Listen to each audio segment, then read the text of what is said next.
Namaskar. Hello and welcome to PGurus channel. I'm your host Sree Iyer. A lot of stuff happening around the world as an EU team visiting India, and NATO and US are sparring over what kind of sanctions to levy on Russia. We have the latest on that. Let's now welcome Sheikh Sumit Pirji. Sumit ji, namaskar and welcome to PGurus channel. How are you? Jai Siya Ram, Radhe Radhe sir, all and good and fine by your Ashirwad and Kripa of Lord 𝗏𝗏𝗏. Namaskaram to you and all the viewers across the world. So, Sumit, I had done a few hours ago the actual numbers for August of 2025 in terms of how much oil is being exported from Russia to China, to India, to EU, to Turkey, and so on. And why single out India, right? So now there is a more broad-based initiative that Trump wants to levy on Russia, and he wants to put up to 100% more tariffs on both India and China for buying Russian oil. Well, there are some internal problems with that. We discussed all that in the other one, but you can talk about the latest stuff, because on the one side this is happening, on the other side EU has a team trying to nail down some trade stuff with India. I mean, EU's relevance, right? I mean, Ursula went and signed something, but all the countries mocked her. So what the hell did you sign with Trump? So there is an internal pushback that is coming within the European countries also, and this is the inherent problem that I think is going to lead to the breakup of the EU as an entity. My guess. So over to you, and viewers, please like this video, and if you have not already subscribed to our channel, do subscribe to our channel. Over to you, sir. Namaskaram, sir, and we'll take the name of Lord Sri Ganesh and do the Sri Ganesha today. Look, the things are a bit complex and things are a bit bizarre here. Look. Trump has been trying, is like, I have two faces. One face I'm talking friendship, another face I'm doing completely opposite of what the friend says. You know, after all the rhetorics we heard, then there was a kind of a nice email or a nice social media post. We want to do trade deal and all. So look, what did Trump do, sir? Trump first tried his luck with the European Union, right? He went to European Union and said, let's sanction India and let's sanction India and China together. I'm ready to do it. But if you come along with me, because that is how it will make an impact, because only American sanctions are not making impact. It did not work with the European Union. Then he said, oh, I'm for all the trade and all that. Incidentally, 𝗏𝗏𝗏, the ambassador here, said yesterday night, I'm all for the trade deal with you. I want to have this trade deal and we hope to finish it soon and all that. Suddenly, within 48 hours, the Trump administration starts to be all gung-ho about a trade deal. They have all the positives about a trade deal suddenly, but it was not the case. Then in the morning, we figure out that you have been talking to G7. So Trump, Sri sir, reached to G7 and told them, can we get together and put sanctions on India and China? Basically, for China, you want to use it as leverage, you want to really hit in the Indian economy. So can we use these sanctions and non-India? G7 said, oh, you know, we are not kind of interested in Mr. Trump. So Mr. Trump backs out from there. Now, Mr. Trump, that's the one there. Now he's looking for another major block. Look, EU is gone. EU is not interested. G7 says, sir, maybe yes, maybe no. So then he possibly goes and talks to NATO. He says that I am ready to put the sanctions. And before that, he makes a very important statement today. He says, I have done a lot. I have already put a lot of sanctions. It is not easy to do it.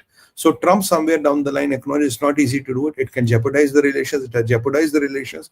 And I have done a lot. And fundamentally in that interview with Fox News, I believe, he makes a fundamentally wrong statement. He says India is the biggest buyer of Chinese oil, which is untrue. China is the buyer of Russian oil. While China is the biggest buyer of Russian energy, it's not India. So I don't know where does he get this information, but even on the Fox News interview, you can see that. But still, the hypocrisy is why you are not sanctioning China. That doesn't go. I think with the G7, it didn't go well. Now, Trump is trying another route. He's going to NATO. He's telling NATO, you know, can we get together? And what we can do is, because EU is not agreeing, that means EU is out of the bloc. G7 is already gone. So NATO countries, some are in Europe, some are not in Europe. I say, can we get together and you stop buying all the Russian energy? And he doesn't still commit. Will he stop buying all the Russian energy, by the way? Because EU has given him a deadline of 28. So, we'll see by the end of 28 rather. So here he said, can we stop? Then we can get together and put 100% sanctions on, India and Russia. That is what you look at the prima facie of it. But if you go deep into history, sir, there are a couple of developments which are very important to talk about. The first development is, after that Russian drone intrusion into Poland, which Russia says we don't know. Belarusian president said it was an electromagnetic thing. It went into a territory. And there was a lot of there was a lot of, fire which was going on there. So when Polish reached to NATO, they said, okay, no problem, we'll protect your territory. Trump is wishy-washy. Now, Trump tweeted yesterday, Poland, Russia has breached the Poland air. Here they go. That's it. After that, Poles have been really demanding what is this plan of action. So Poles revoke something called as Charter 4. Charter 4 is when you get all the NATO members together and you do a consultation. You say if it's a formal thing, before Charter 5, you have to revoke Charter 4. So Charter 4 is done. We have told everybody, we have called everybody, and let's discuss and see how to handle this. Because Poland was seeing that it's not getting appropriate stuff from Trump and neither from the NATO members. Before that, one thing very sensational happened, guys. What happened is that when Polish president was last time in America, he was told to give 100% protection. American troops on the ground, he asked for more troops. Trump kind of agreed. So it looked that America is giving all the support. But yesterday, Trump made a very bizarre statement, which really, really upset the Poles. Trump said, looks to me that the intrusion which happened into a space is by mistake. Now, the Polish foreign minister was bombastic. You say, what the hell are you talking about? Germans and every European is talking about the intrusion was deliberate. You are saying it happened by mistake. You are exactly talking the Russian tone. This is what Russia wants us to believe. It happened by mistake. We have no idea. So, and even the NATO has said, don't worry, these intrusions have before. They've happened in Lithuania, they have happened in Estonia.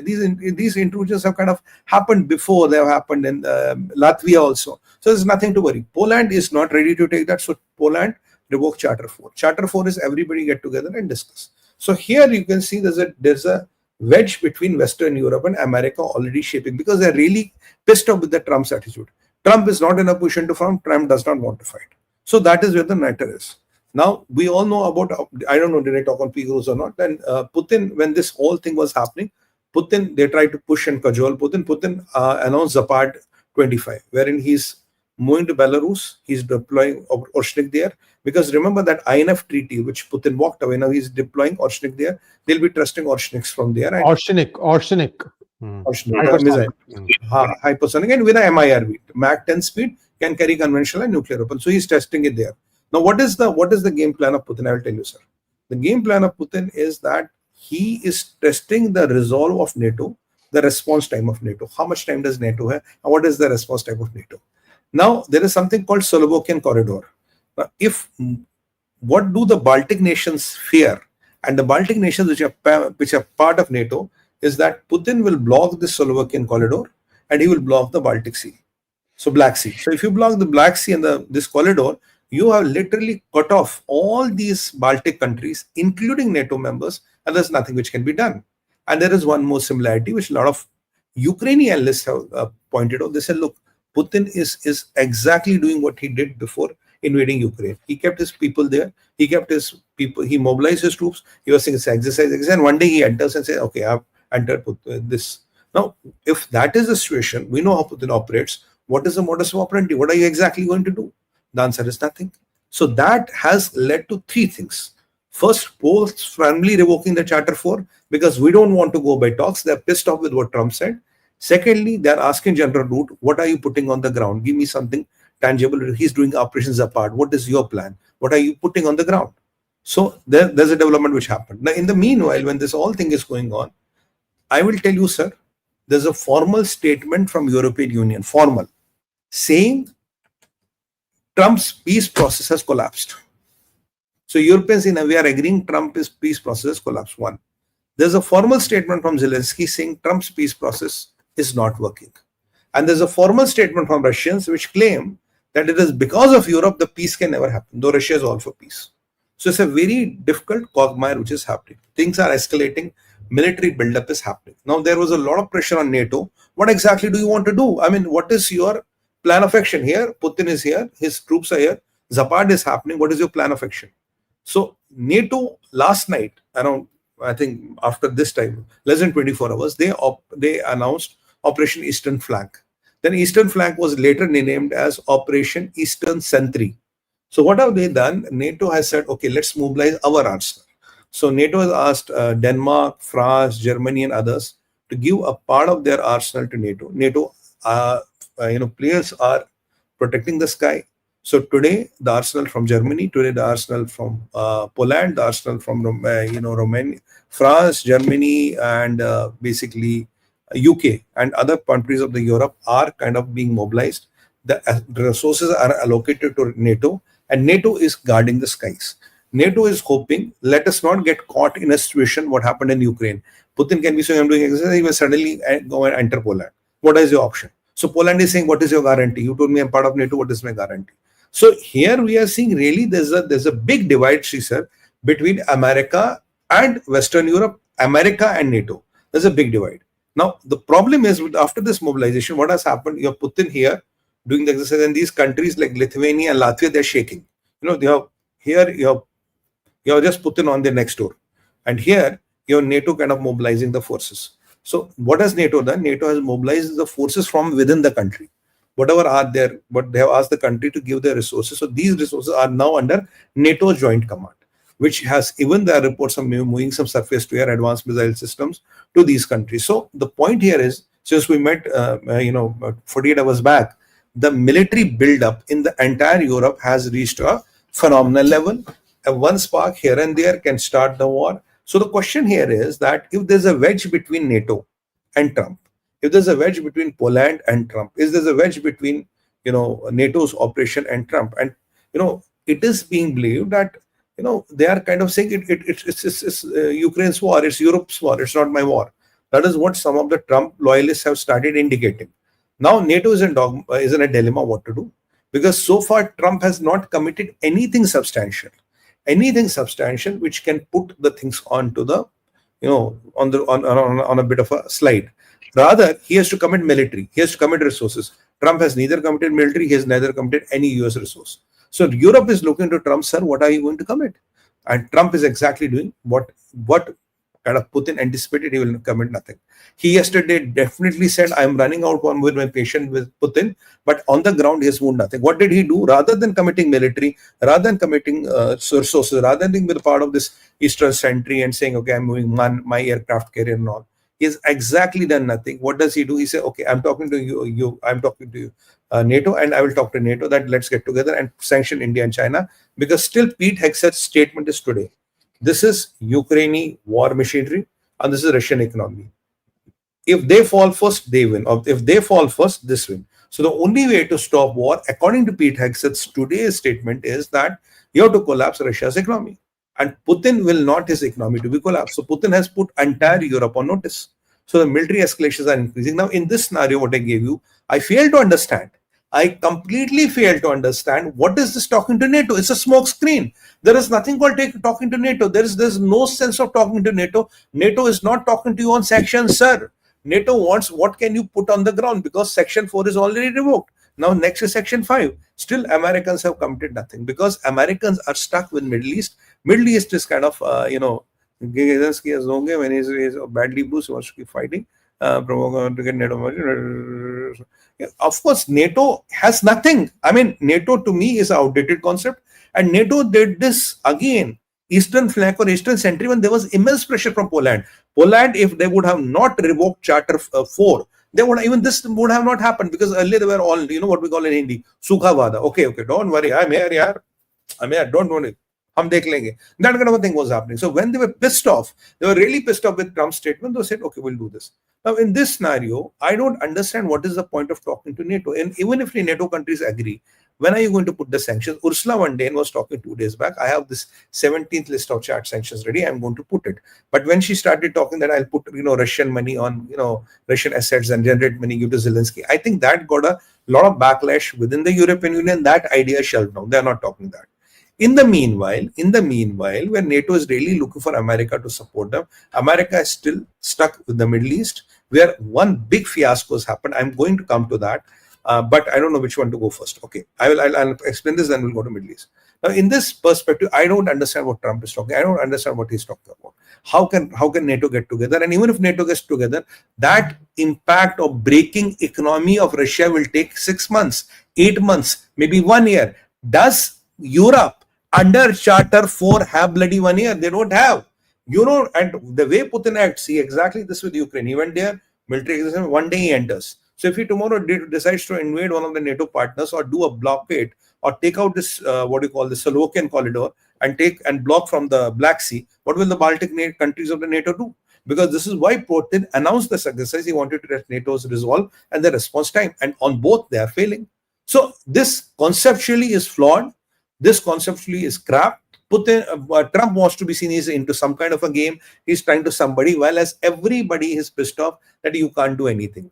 And Trump's problem is that there are two problems on the ground. Let's talk first from the EU team here. Why he is completely out of the EU now? Because there is a 30-member team which is in Delhi, which is trying to negotiate those final details of the trading agreement and all. A lot of them for the first time in their life have come to Delhi, and they're saying we are very happy about it.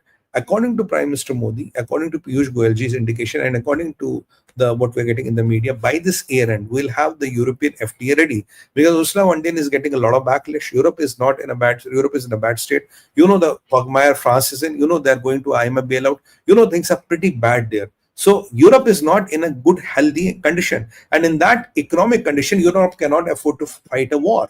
And the highest, I think, army is around 50,000 what they have. Russians have already got, to my knowledge, to what some of the media were tracking, there's already a lot of people which have gone from North Korea again into Russia. So Russia is kindly prepared for the war, but Europe is not. Europe doesn't want to fight. Europe doesn't want to fight Russia. So in that situation, this NATO, sanction kind of a thing is not happening, and Europe wants a trade deal with India wherein 30 people are here. That is why Trump tried his luck with European Union, he failed.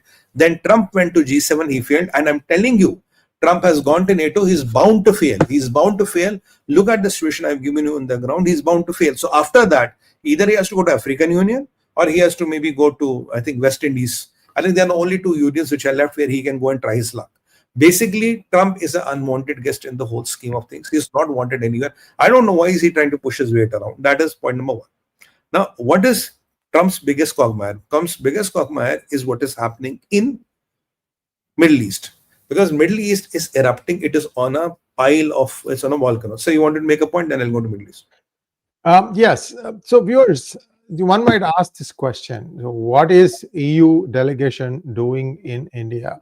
Well, I'm hearing that the next set of 114 Rafale jets are going to be completely manufactured in India. So this also tells you the desperation France has. Macron literally clinging on to his throne. He has basically banned Marine Le Pen from contesting elections, but the party is still there. Her party, NR, I think, RN. And so France is in a mess. Merz in Germany also, he could lose his job because the coalition government. That also could just collapse. And UK, you saw the kind of crowd that came today. I'm going to be doing a special segment on that one because Charlie Kirk's assassination has really spurred the Britons to come out in the streets and saying that, look, we want our country back. So there's a huge problem there also. With all these internal problems, these are the three big players, right? If the three big players do have so many problems, where is the question of finding more money to go fight the war in Ukraine? And the other thing is, there are two countries, I think Hungary and Poland, who are landlocked, and they are saying, look, we need this LNG. Otherwise, our heating problem will go through the roof. It's pretty cold in winter. Right now, it is late summer, so things are not that bad. Come October, November, things will start getting cooled down. So I see this whole thing as not workable. And also next week, a US delegation from Boeing and the Department of Defense is coming to India. They're going to talk about a specific purchase that India had placed order in 2019. This is a military supply from Boeing, and that has still not been delivered. So India is also beginning to get a little bit, what are you saying? 5 years, 6 years, we place the order, nothing gets shipped. What's going on? So the US is also going to come and ruffle some, smoothen some feathers, ruffle feathers, and go. And free trade agreement at this point of time, I don't know. India might just say, let's see what you can do, because there are so many other problems. You don't have to do anything. Masterly inactivity, that is an option for India at this point of time. Don't say yes, don't say no. Tell them that you will call back. Don't call. Correct. Over to you. Let's go to the next one. It also tells you, this is linked to the next problem, which is why India recognized the right for Palestine, whereas Bibi is saying, no, I'll explain my view on that After we hear from Sumit-ji, over to you. Sure. Now, there are two things which have happened here. Yesterday, Mr. Benjamin Netanyahu, who I have the greatest respect for, and I admire him personally, and I have no remorse in admitting that, he yesterday made a very sensational claim. He said, no Palestine state. What does that mean? So there's something called as a 𝗼𝗏 project. 𝗼𝗏 is a $1 billion project. 𝗼𝗏 was shelved for last 17 years, 15 to 17 years. What does it do? It's like this is the, that of Palestine. It cuts between the West Bank and Gaza like this. So if you have the 𝗼𝗏 project, you cut between West Bank and Gaza. So once the 𝗼𝗏 project is sanctioned, there can never ever be a Palestinian state practically, logically, theoretically. Because the land gets divided. In the mid of this is Israel. Thousands of settlements and thousands of families can go and live there.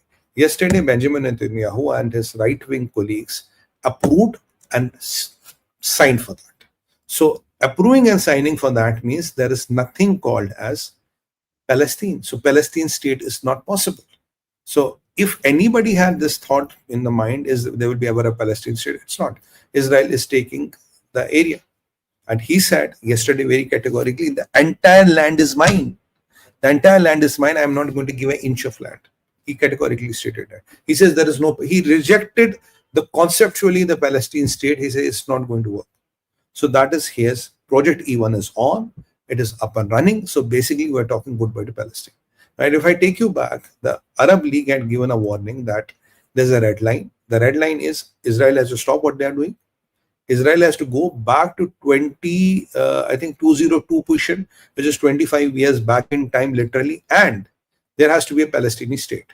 Now, Malta, I think UK, France, and I think one was Australia. They were saying we'll go and recognize this Palestinian state in the next month, this month only, September only.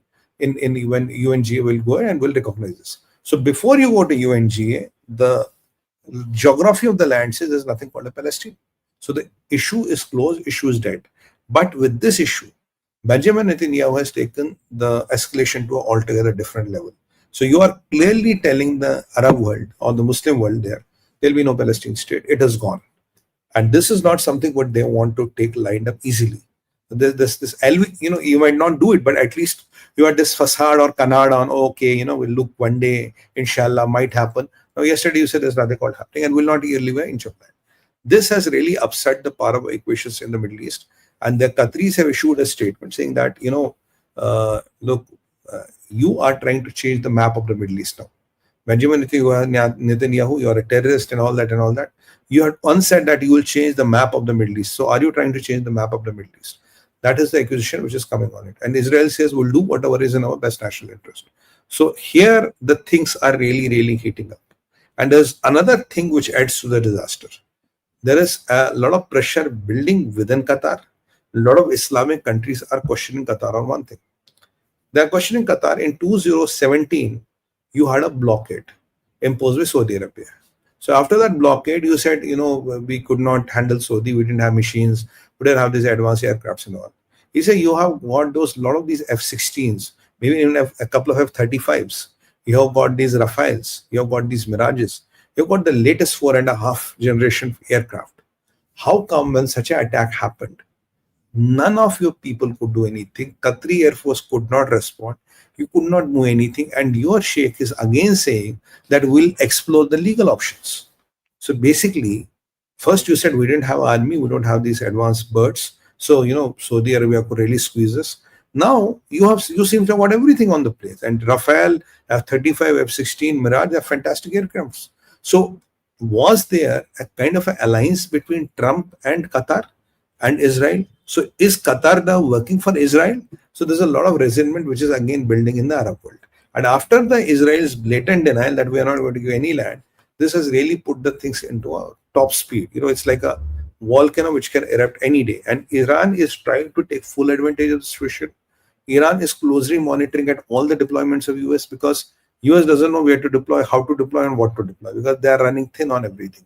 So Iran is waiting that, we'll see how the things turn up. Then we'll decide how do we want to settle our scores with Israel, or we might want to do something crazy. So Israel says, I am very aware what the Iran is doing. We are fully prepared to handle Israel. So here, what is his name? Julani is also, there are some tank movements which are reported from Syria. So we don't know what they are planning. Egypt is waiting and watching. They have given a red line. Saudis had given that red line along with Arab, that if there are people who are moved from the Gaza, that will be our red line. We will not allow that. But today morning, Israel has issued formal notifications for more such people to move. Israel says we're done with 80% of the Gaza Strip. Some 20% is remaining, and there will be no land. Israel is literally destroying every building on the road so that nobody can come back. There's no building where can you come and live. So here the Middle East is heating up. Middle East is heating up, and when the Middle East is heating up, there is one thing you cannot do. You cannot mess with the Russian oil. Why? Because if the Middle East is all heating up, the production of the oil is already going to go down. There was one wonderful video by Sree which I saw. I was giving you all the data, and the fantastic data, in fact.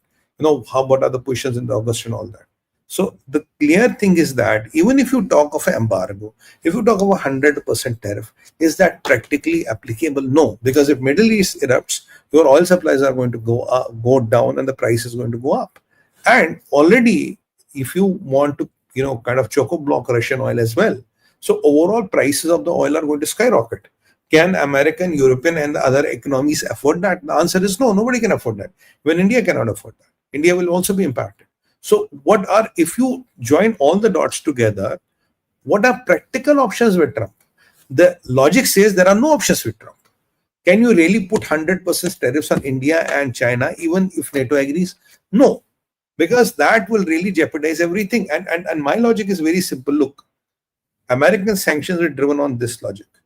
If this company is profiteering from getting the oil, right?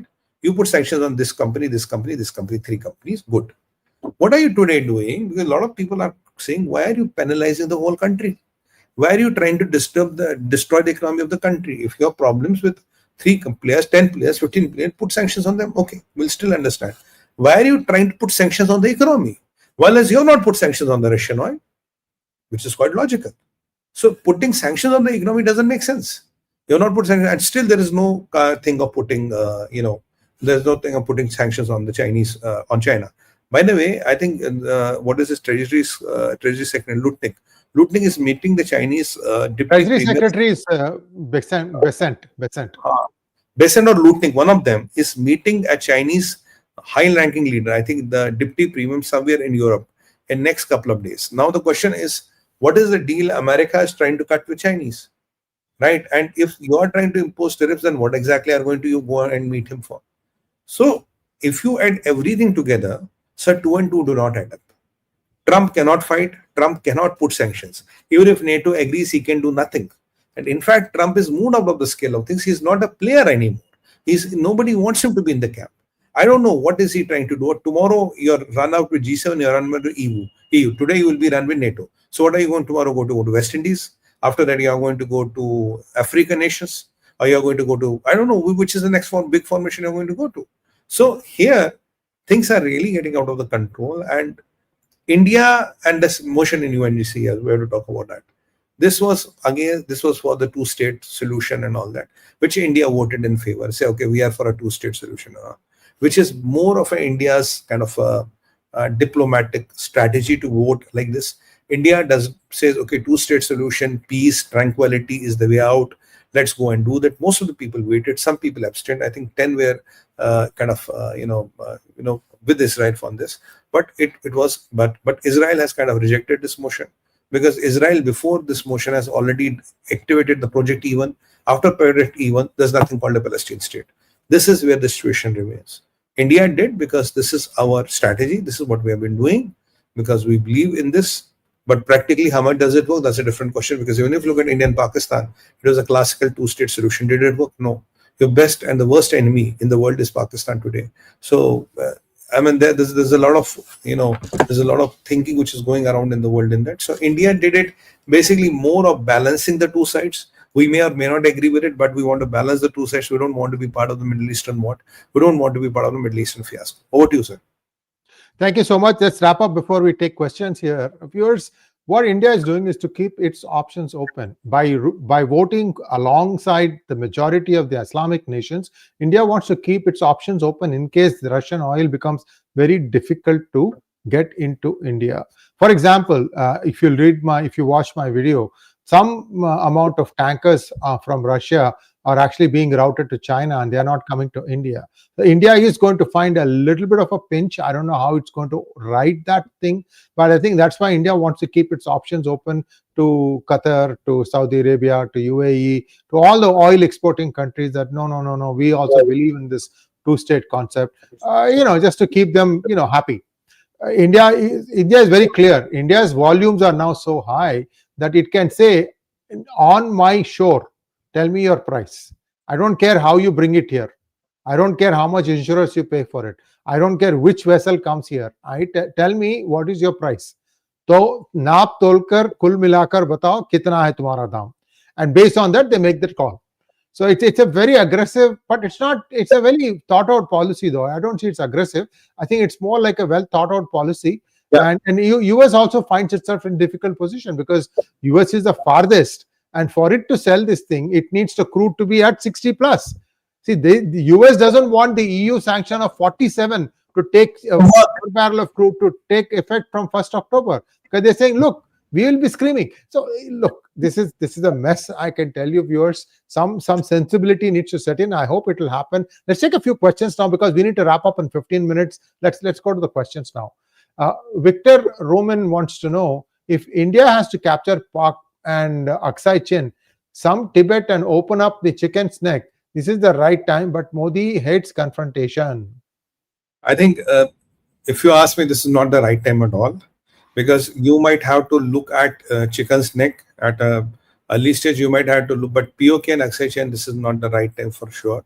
And look, let's take the lesson from Israel, wherein Benjamin Netanyahu says, I am only interested in land, not the liability. That is what I have been saying for the last 2 years. We should be only interested in land, not liability. We should have very clear distinction. We don't want people. We don't want those jihadis people. We only want the land if we can get it. Else, it is not worth risking the economy. It is not worth risking the economic stability of a country and get a handful of jihadis into your society. I don't think that would be a smart idea. Yes, chicken's neck, you have to settle. Hindu Desh, you have to do. Do POK as and when it suits you. Do Aksai Chin as and when it suits you. Midson doesn't have to be now. Thank you so much. Next question, please.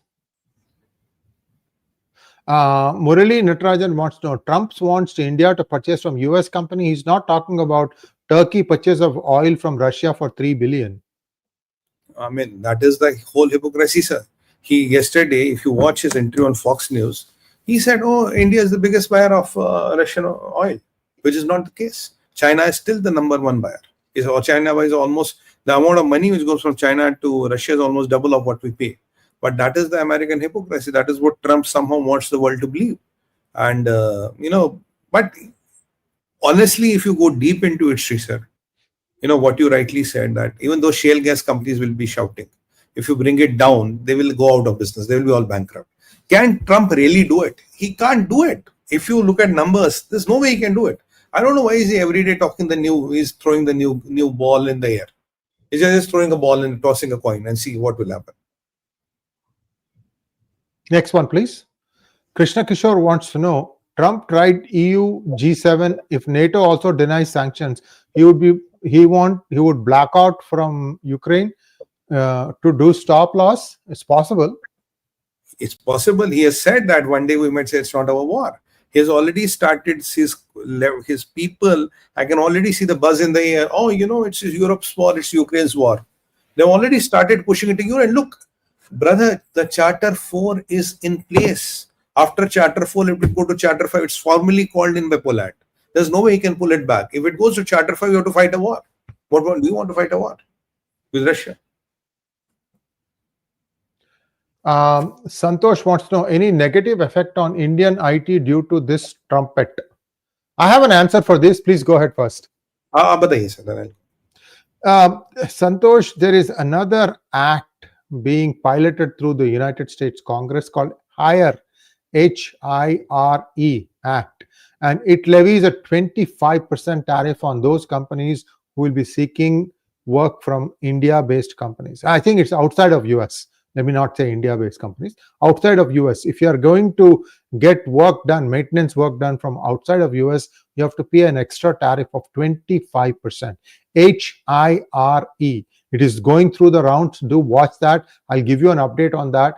That could essentially make India not so competitive after that. So the way Indian companies are going to try and counter this is to bring more people on board into United States. Like Infosys will have a US division, L&T has it, all of them have it.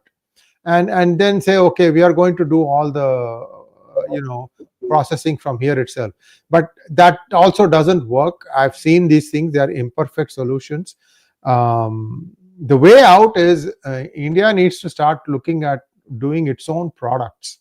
See how CapCut, there's a software called CapCut. Okay, this is from the same company that does what is the thing? TikTok. ByteDance. ByteDance has this product called CapCut. CapCut is video editing software. In India, it is banned, but if you use a VPN, you can still use it in India. Use a VPN, use CapCut, and see how good it is. There's another software also, outside of China, but it's pretty effective. But CapCut is much more intuitive, much more intuitive. My point in saying that is, while we all don't like China, you have to appreciate how much they have come in software. CapCut is a damn good software. There's also something, it's called Page Scanner or Cam Scanner. Cam Scanner. Using phone, if you scan a document, right, it will beautifully do it, align it properly, clean it up so that you can use it, look like, you use a Xerox machine to take the scan of the sheet. Understand, we all have this problem, right? Digitizing our documents. Iska udhar bhej dena, uska idhar bhej dena, all that stuff, right? So it's a big deal. So there is a problem. There is a problem coming down the line. Okay, next question, please. Manoj-san, what will Israelis do with Palestinian inhabitants if they push them into Egypt and Jordan, money to trigger war with them? In what order will Israel's next war happen? Iran, Egypt, Turkey? I think if you look at it, they are asking literally for the Jordan. I mean, Trump has asked Jordan and Egypt to absorb the most of the people. And Trump is even ready to give a couple of visas to America, which is a disaster. It's something what Angela Merkel did. But anyway, this is Trump's land. We can't talk much. They're expecting Egypt and Turkey to take the lion's share. And there are some countries in the Islamic world which can volunteer. In fact, they have cut a deal already with I think with Somalia and all. They have some kind of arrangement with them. If they 4 countries. Yeah. They've already cut in Africa. Yeah. They've already cut a deal, and it's few $1,000s per person, which they can afford to pay. Now, Egypt's economy is not so great. Iran, how many wars can it fight? Again, negotiable. Turkey, does he want to come and fight a war here? Because Turkey is a part of NATO. And if you fight Turkey, what will if Turkey tomorrow kind of gets into the situation, you have to start with the Charter 4, then get Charter 5 into the game. Now, how exactly is America going to respond to that? And let me tell you, Egypt has got Chinese weapons. They have not taken American weapons because Egypt, I told you this on PGurus, because Egypt thinks one day they might have to even fight America or they might even fight Israel together. So it's a mess. It's a complete mess, and Middle East never surprises you. Milburn wants to know how much of the oil and gas deals does the cabal control. Take a look at my morning video. That will give you all the answers. Next question, please. AKMA wants to know, USA is unable to understand that in its foreign relations, India neither submits nor expects another party to submit to it. Anyone with self-respect would be the same. What is so hard to understand? The only thing which is hard to understand, how the people at Fragile 5 can become the top 3. The only thing difficult to understand is how can they negotiators take over us in the PPP. The only thing difficult to understand is how in next 24 they are going to take us ahead in the GDP. And the only thing to understand is why they are finding the highest number of these patents. That is the thing which they cannot fathom, and that is where the problem seems to be. Next one, please. Explore World wants to know, I think UK will impose some sanctions on India. Originally, they blew up the European pipeline, and Zelensky will continue asking them to impose sanctions. No, what happens, sir? Because we have India is selling diesel to Ukraine, bhaiya. kahan se karenge? We have a FTA with them, we have a VTA with them, and with the fiascos going in UK and Europe, you think they can really do it? I think Meloni was one of the smartest leaders who told them months back, this all is not sustainable. Though she went to meet Trump, but then they realized Trump was selling them $90 billion of mal for nothing. Next one, please. 𝗤𝗏𝗃 wants to know, USA will not abandon NATO. The drama of Trump is to put Putin on false sense of peace, but Putin knows better. Look, in my opinion, there is no way you can afford to fight Russia. You will never get ever into confrontation. I can cut my vein and give you writing in blood. America will never fight Russia. Unless until they really want the lead of an end to the world to this come, they will not fight Russia. They will not want to fight Russia. Because if you start fighting Russia, your Middle East will erupt. Then your China, Taiwan will erupt. There will be so many theaters which will come up if you get busy there. You don't have the weapons to fight. Everybody knows. So the best way is to avoid. If Trump would have not played with this tariff too much, even though there was still some fine balances in the world which were happening, you kind of went and upset the whole apple cart. Anon wants to know, is there any update on how many Hamas terrorist leaders died in Qatar? Officially, they say 6, but unofficially it's 20. Next one, please. What about Turkey's role in NATO? It's a member and it can any day invoke Charter 4 and Charter 5 if they want. So this is something which is kind of very tricky. And remember, Turkey and Egypt were the two countries which told Hamas leaders increase their protection, and they told Qatar to increase their protection. But Qatar still chose not to do it. Well, there are a lot of things which are doing the rounds. And everybody is asking, आखिर ऐसा क्यों हुआ? आखिर कटप्पा ने बाहुबली को क्यों मारा? That kind of a mystery is happening. Why? While people could not see anything. When the Qatari Air Force saw nothing. When Americans saw nothing. When nobody in the Middle East saw nothing. क्या हुआ? What happened? Thank you so much. And we are bringing our program to an end now. Let's take the blessings of 𝗏𝗏𝗏 now. I have to tell you, brothers, sisters, please like and share. Click on the bell icon, click on the phone. Your like makes a lot of difference. Your like makes a life, that I can say. It makes our day worth, it makes our effort worth. On that note, we assume and presume we'll do it on Bharat Mata Ki Jai, Vande Mataram. Om Namah Parvati Padaya, Har Har Har Mahadev.